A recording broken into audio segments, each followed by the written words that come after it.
আসসালামু আলাইকুম। সপ্তাহে একদিন ছুটির দিন। খাসির মাংস নিয়ে আসলাম।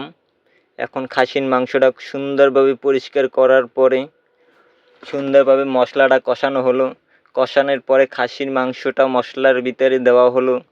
তারপর আস্তে আস্তে করে খাসির মাংসটা কষানো হলো।